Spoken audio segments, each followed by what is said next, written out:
Yang pertama, pengertian dari riset aksi. Riset aksi merupakan sebuah riset yang didasarkan pada aksi nyata dengan cara mengembangkan partisipasi masyarakat dalam memecahkan masalah dan menyusun program untuk memenuhi kebutuhan masyarakat itu sendiri. Yang kedua, pengertian fasilitator. Fasilitator merupakan sebuah agen pembangunan yang bertugas untuk mendampingi masyarakat dalam proses kegiatan pemberdayaan. Fasilitator memiliki berbagai tugas, diantaranya membimbing, membina, dan mengarahkan masyarakat supaya masyarakat dapat mandiri dan dapat mengorganisir diri dalam kelembagaan masyarakat yang kuat. Yang ketiga, pengertian dari partisipan. Dalam KPBI, partisipan itu berarti orang yang berperan dalam suatu kegiatan baik berupa konferensi, pertemuan, atau seminar dan sebagainya. Atau bila kita definisikan partisipan lebih gamblang, partisipan merupakan keterlibatan seseorang dalam atau dengan cara memberikan dukungan baik tenaga, materi, maupun pikiran dan rasa tanggung jawab terhadap setiap keputusan yang diambil demi tercapainya tujuan yang telah ditentukan bersama. Dan yang terakhir, negosiasi. Pengertian dari negosiasi adalah sebuah interaksi sosial yang dilakukan oleh dua pihak yang memiliki perbedaan tujuan, yang mana interaksi ini bertujuan untuk menemukan penyelesaian yang menguntungkan bagi dua belah pihak. Seperti itu.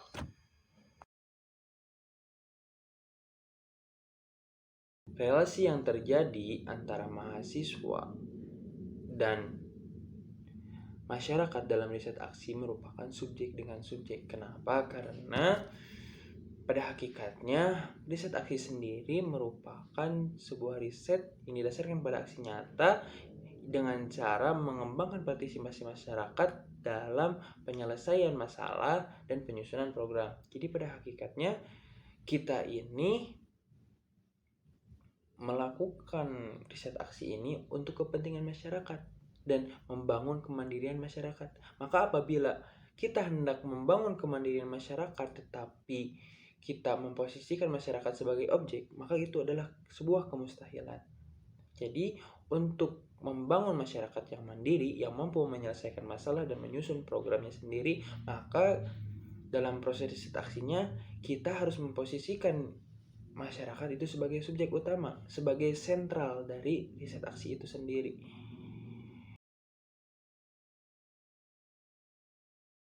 Plus, riset aksi dari Sisdamas terdiri dari berbagai tahap. Yang pertama yaitu tahap sosialisasi dan rembuk warga. Tahap ini tahap di mana masyarakat dan mahasiswa bertemu untuk pertama kalinya, dan biasanya pertemuan ini dilakukan oleh pemerintah setempat. Biasanya dilakukan oleh RT atau RW. Di sana mahasiswa menyampaikan maksud dan tujuannya kepada masyarakat setempat, dan di sini juga menjadi langkah awal para mahasiswa membangun komitmen dengan masyarakat untuk melaksanakan maksud dan tujuan dari mahasiswa itu sendiri. Dan biasanya sosialisasi awal atau rembuk warga ini dilakukan secara formal. Selanjutnya ada tahap refleksi sosial, di mana para mahasiswa ini melakukan,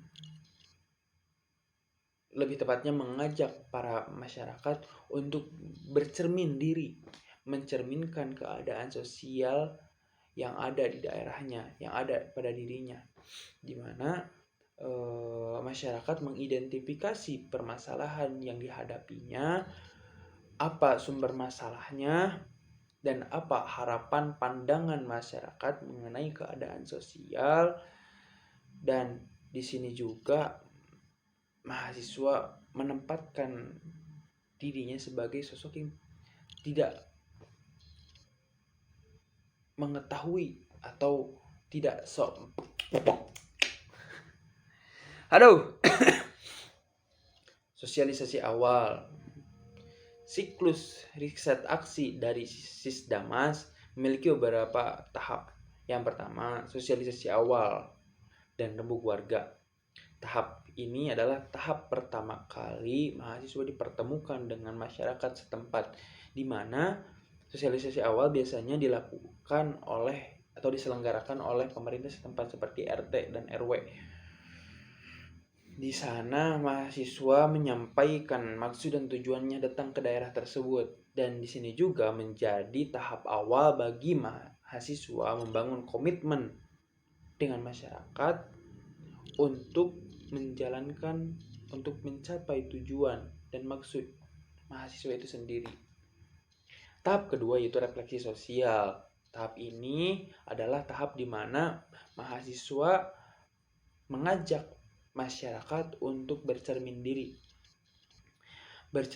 mengenai keadaan sosial yang ada di lingkungannya.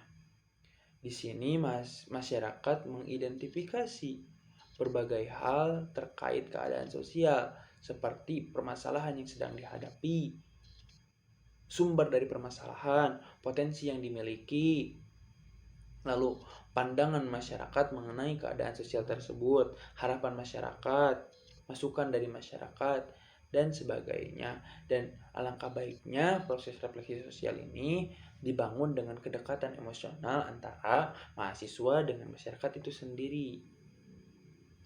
Mungkin seperti itu. Lalu tahap ketiga yaitu tahap pemetaan sosial. Dari hasil refleksi sosial, mahasiswa menghimpun data-data dan informasi yang ada di dalam masyarakat itu sendiri. Dan selanjutnya mahasiswa memberikan gambaran mengenai keadaan sosial ini, yang mana dalam penggambaran ini dilakukan secara sistematis yang akan menjadi rujukan dari tahap-tahap selanjutnya. Selanjutnya tahap keempat yaitu tahap pengorganisasian masyarakat. Dalam pengorganisasian masyarakat ini kita harus menentukan tokoh masyarakat dan lembaga masyarakat yang relevan dari proses refleksi sosial dan pemetaan sosial yang telah kita jalani sebelumnya, yang nantinya kita dengan tokoh dan lembaga masyarakat yang telah kita tentukan itu membangun komitmen untuk menjalankan proses dari riset aksi ini. Selanjutnya tahap kelima yaitu tahap tahap perencanaan partisipasif. Tahap perencanaan partisipasif ini adalah tahap di mana kita harus menentukan penanggung jawab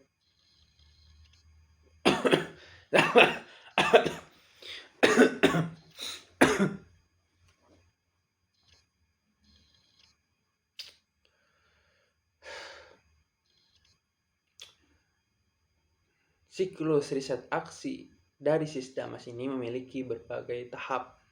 Ada tahap-tahapan dalam siklus riset aksi ini. Yang pertama yaitu sosialisasi awal dan rembuk warga. Sosialisasi awal ini merupakan awal dari pertemuan antara mahasiswa dengan masyarakat. Biasanya kegiatan sosialisasi awal ini dimobilisasi oleh pemerintah setempat seperti RT ataupun RW. Dan di sini mahasiswa menyampaikan maksud dan tujuannya untuk datang ke daerah tersebut. Dan di sini juga menjadi langkah awal di mana masyarakat membangun komitmen dengan masyarakat seperti itu. Tahap kedua yaitu refleksi sosial. Refleksi sosial ini adalah tahap di mana mahasiswa mengajak masyarakat untuk bercermin diri mengenai keadaan sosial, di mana masyarakat di sini mengidentifikasi mengenai permasalahan sosial yang sedang dihadapi, sumber dari permasalahan tersebut, potensi yang dimiliki, pandangan masyarakat mengenai keadaan sosial, harapan dari masyarakat, dan sebagainya. Dan di sini juga masyarakat mulai ditempatkan sebagai subjek dari perubahan. Lalu tahap ketiga yaitu tahap pemetaan sosial. Tahap pemetaan sosial ini adalah tahap di mana setelah ditemukannya data-data informasi dari proses refleksi sosial, maka mahasiswa melakukan penggambaran mengenai keadaan sosial yang ada di suatu daerah tersebut. Dan gambaran ini akan menjadi acuan bagi tahap-tahap riset aksi yang selanjutnya. Tahap keempat yaitu tahap pengorganisasian masyarakat. Tahap pengorganisasian masyarakat ini tahap di mana kita harus menentukan tokoh masyarakat dan lembaga masyarakat yang relevan dari hasil dari pemetaan sosial. Dengan merujuk pemetaan sosial, para mahasiswa atau kita menggambarkan keadaan sosial yang menentukan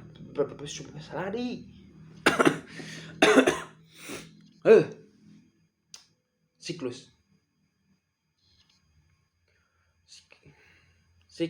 riset aksi dari Sisdamas ini memiliki berbagai tahapan. Tahap pertama yaitu sosialisasi dan rebut warga. Tahap ini adalah tahap di mana masyarakat dan mahasiswa itu dipertemukan pertama kali. Dan di sini biasanya kegiatan ini itu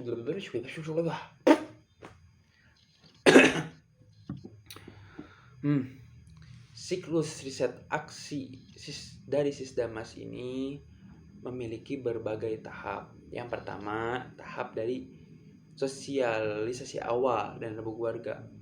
Tahap ini tahap di mana masyarakat dan mahasiswa dipertemukan pertama kali, dan biasanya kegiatan ini itu dimobilisasi oleh pemerintah setempat, biasanya RT atau RW. Di sini mahasiswa menyampaikan tujuan dan maksudnya datang ke daerah tersebut, dan di sini juga menjadi langkah awal bagi mahasiswa membangun komitmen dengan masyarakat untuk mencapai tujuan yang dimaksudkannya. Tahap kedua yaitu refleksi sosial. Refleksi sosial ini tahap di mana mahasiswa mengajak para masyarakat untuk bercermin diri mengenai keadaan sosial lingkungannya, di mana masyarakat ini mengidentifikasi permasalahan yang dihadapi, sumber dari masalah tersebut, pandangan masyarakat terhadap keadaan sosial atau permasalahan tersebut, harapan masyarakat, dan pendapat-pendapat masyarakat ini berada di refleksi sosial tersebut. Lalu tahap selanjutnya adalah tahap ketiga yaitu pemetaan sosial. Pemetaan sosial ini dilakukan setelah dijalankannya refleksi sosial. Setelah kita mendapatkan informasi dan data dari masyarakat itu sendiri yang telah kita tempatkan sebagai subjek dari refleksi itu, maka kita atau mahasiswa melakukan penggambaran terkait keadaan sosial yang ada di masyarakat tersebut dari hasil proses refleksi yang dilakukan di tahap selanjutnya. Dan tahap pemetaan sosial ini menjadi rujukan bagi tahap-tahap setelah tahap pemetaan sosial ini. Lalu yang selanjutnya yaitu tahap pengorganisasian masyarakat. Di sini kita harus memilih tokoh masyarakat dan lembaga masyarakat yang relevan dari hasil pemetaan atau penggambaran keadaan sosial, supaya terjadi keselarasan dalam proses riset aksi yang kita akan jalankan. Lalu selanjutnya adalah perencanaan partisipasif. Tahap kelima adalah perencanaan partisipasif. Tahap ini tahap di mana kita menentukan penanggung jawab dari program, supaya ketika penanggung jawab itu berasal dari masyarakat sendiri, maka akan tumbuh kesadaran, akan tumbuh partisipatif dari masyarakat itu sendiri, dan masyarakat pun akan merasa dihargai dan merasa menjadi sosok yang penting dalam kegiatan ini. Seperti itu. Dan di sini juga kita melakukan penempatan skala prioritas. Skala prioritas apa yang akan kita dahulukan dengan melihat dari gambaran yang telah kita lakukan di pemetaan sosial. Selanjutnya adalah sinergis program. Dalam berjalannya suatu program atau kegiatan, maka diperlukannya kerjasama atau mendapatkan bantuan dari pihak lain atau keswadayaan, karena hal-hal tersebut akan menunjang bagi keberhasilan kegiatan dan proses riset aksi yang akan kita lakukan. Dan biasanya di sini itu dilakukan penetapan program dan pembuatan penyusunan proposal. Dan tahap terakhir atau tahap ketujuh yaitu tahap pelaksanaan dan tahap mentoring evaluasi. Tahap ini tahap dimana merupakan tahap paling tinggi dari proses riset aksi atau ujung, walaupun bukan akhir, dimana pelaksanaan ini merupakan dari aktualisasi dari tahap-tahap selanjutnya. Ini merupakan tahap di mana kita mengeksekusi dari program yang telah kita susun, kita bangun bersama masyarakat. Tahap pelaksanaan ini bukan tahap akhir dari kegiatan riset aksi, karena dalam perjalanan program yang telah kita susun akan dihadapkan dengan dialektika dan dinamika dalam kenyataannya. Maka diperlukanlah mentoring evaluasi, di mana kita memantau proses adanya pemantauan dalam proses berjalannya program tersebut, dan setelah kita temukan kekurangan-kekurangan, maka dievaluasi apa saja kekurangan yang ada di dalam program yang telah kita susun, sehingga kita dapat terus menyempurnakan dari kekurangan-kekurangan program tersebut, sehingga tujuan dari riset aksi ini dapat terwujud nantinya. Seperti itu.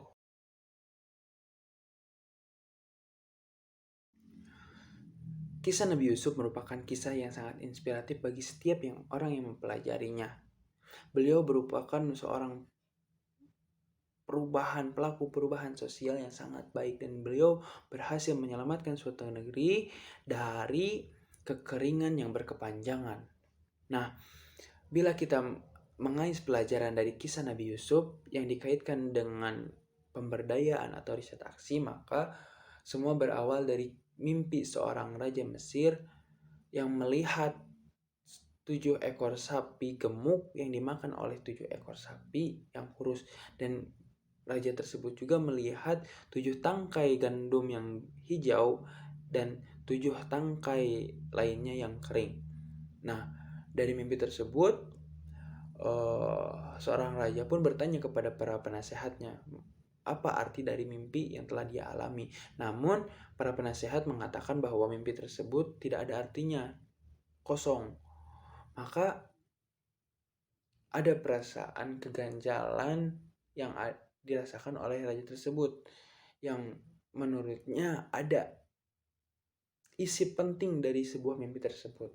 Dan singkat cerita, akhirnya seorang raja tersebut pun bertanya kepada Nabi Yusuf, karena Nabi Yusuf terkenal sebagai seorang yang ahli mentakwil mimpi. Dan dengan izin Tuhan, Nabi Yusuf pun mentakwil mimpi raja dan menjawab bahwa mimpi tersebut menandakan bahwa akan terjadinya 7 tahun kesuburan di negeri ini, dan 7 tahun berikutnya negeri ini akan mengalami kekeringan. Dan dengan jawaban tersebut, raja pun menjadikan Nabi Yusuf sebagai orang yang penting di sisinya. Dan Nabi Yusuf pun singkat cerita dijadikan sebagai seorang bendahara dan kepala pertanian negeri yang ditugaskan untuk menyelesaikan problem yang akan dihadapi oleh negeri ini, yaitu 7 tahun kesuburan dan 7 tahun kekeringan. Nah, dan yang menarik ini ketika pelantikan atau ketika Nabi Yusuf diperkenalkan oleh kerajaan kepada masyarakatnya yang dihimpun di suatu tempat, Nabi Yusuf pun dalam video tersebut, dalam film tersebut berpidato. Dan yang menarik ini, Nabi Yusuf ini mengatakan bahwa menyatakan bahwa dirinya adalah pelayan bagi rakyat dan ia akan mengabdi kepada rakyat. Dan poin kedua adalah bahwa dia meminta bantuan kepada rakyat untuk membantunya dalam pelaksanaan pengabdian dari penyelesaian masalah yang akan dihadapi negeri ini. Maka menurut saya ini selaras dengan nilai pemberdayaan dan nilai yang ada dalam riset aksi, di mana Nabi Yusuf ini tidak menjadikan dirinya subjek dan menjadikan rakyat sebagai objek, tetapi menjadi di sini Nabi Yusuf menjadikan rakyat ini sebagai subjek juga, subjek perubahan, dan dia meminta komitmen partisipatif secara aktif kepada masyarakat. Di lain sisi juga dia meminta bahwa dalam perjalanannya, dalam pelaksanaan programnya, masyarakat harus ikut andil untuk mengawasi pemerintah dalam pengelolaan cadangan pertanian, karena nantinya 7 tahun kegiatan pertanian yang dilakukan oleh negeri ini, sebagian hasil dari pertaniannya akan dikumpulkan atau akan disimpan di lumbung negara, dan yang sebagian lagi digunakan untuk keperluan seharinya. Hal tersebut dilakukan agar nantinya cadangan dari pangan tersebut dapat dimanfaatkan ketika negeri ini menghadapi kekeringan selama 7 tahun. Maka ini merupakan sebuah rekayasa sosial yang sangat brilian, di mana beliau berserta masyarakat, berserta rakyat membangun konsepsi untuk menghadapi permasalahan sosial yang akan dihadapi. Dan ini selaras dengan pemberdayaan, di mana tidak hanya pemerintah yang bergerak secara otoriter, tetapi masyarakat pun diberikan diposisikan sebagai posisi penting dan dihargai. Maka pada akhirnya dari hasil kegiatan tersebut akan tercipta suatu kemandirian dan kesejahteraan masyarakat sosial. Seperti itu. Dan itu yang menurut saya hal yang penting dari kisah Nabi Yusuf yang kita dapat ambil sebagai pemberdaya nantinya, di mana kita tidak memposisikan sebagai seorang yang segala tahu, tetapi kita merendah diri bahwa kita ini sebagai pelayan yang bersama-sama dengan masyarakat menuju perubahan pemberdayaan masyarakat itu sendiri dan membangun kemandirian masyarakat. Dan apabila membahas mengenai tahap dakwah Nabi Yusuf, menurut saya itu bahwa ketika melihat tayangan video dan cerita dari sumber-sumber yang lainnya, bahwa dakwah Nabi Yusuf ini bermula dari dimana beliau memiliki sebuah sikap atau karakter atau akhlak yang mulia. Itu yang menjadi dasar dakwah beliau, itu yang menjadi dasar modal awal bagi keberlangsungan keberhasilan dakwah beliau. Dan yang menariknya